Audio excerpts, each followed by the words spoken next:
আপনারা গণতন্ত্রকামী জনগণের রক্ত ঋণে প্রতিষ্ঠিত এই মহান জাতীয় সংসদের স্পিকার, ডেপুটি স্পিকার নির্বাচিত হয়েছেন। আপনাদেরকে প্রাণ ঢালা অভিনন্দন। আজ থেকে আপনারা আর কোনো দলের নন।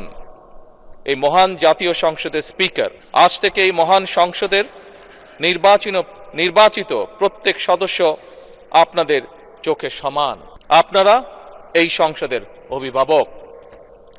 মাননীয় স্পিকার, গত ১.৫ দশকের বেশি সময় ধরে সকল গণতান্ত্রিক রাজনৈতিক অধিকার কেড়ে নিয়ে জনগণকে দুর্বল জনগোষ্ঠীতে পরিণত করা হয়েছিল।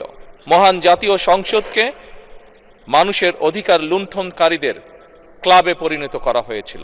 বিগত ১.৫ দশকে যারা নিজেদেরকে এমপি পরিচয় দিয়েছিল তারা কেউ জনগণের ভোটে নির্বাচিত ছিল না। কিন্তু আজ এই সংসদে জনগণের সরাসরি ভোটে নির্বাচিত জনপ্রতিনিধিদের সংসদ।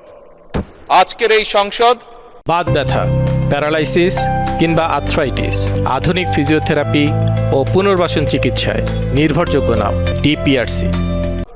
বাংলাদেশের জনগণের সংসদ। আপনারা আজ এই মহান সংসদের অভিভাবকের দায়িত্ব গ্রহণ করেছেন। দেশের স্বাধীনতা প্রিয় গণতান্ত্রিকামী মানুষ এই সংসদের দিকে প্রত্যাশা নিয়ে তাকিয়ে রয়েছে। মাননীয় স্পিকার, দেশ এবং জনগণের স্বার্থে আমরা এই সংসদকে অর্থবহ করতে চাই। বিরোধিতার জন্য বিরোধিতা নয়, বরং শানিত যুক্তিতর্কের মাধ্যমে আমরা এই সংসদকে প্রাণবন্ত করে তুলতে চাই। এই ক্ষেত্রে আপনাদের ভূমিকা সর্বাধিক। এই সংসদের সদস্য হিসাবে জাতীয় সংসদ পরিচালনায় আমরা আমাদের পক্ষ থেকে আপনাদেরকে সর্বোচ্চ সহযোগিতা করব ইনশাআল্লাহ।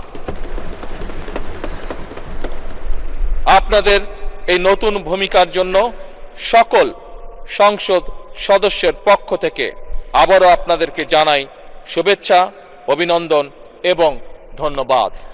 মাননীয় স্পিকার, মহান রব্বুল আলামিনের দরবারে আমরা কামনা করি এই মহান সংসদ সাফল্য কামনা করে আমার শুভেচ্ছা বক্তব্য শেষ করছি।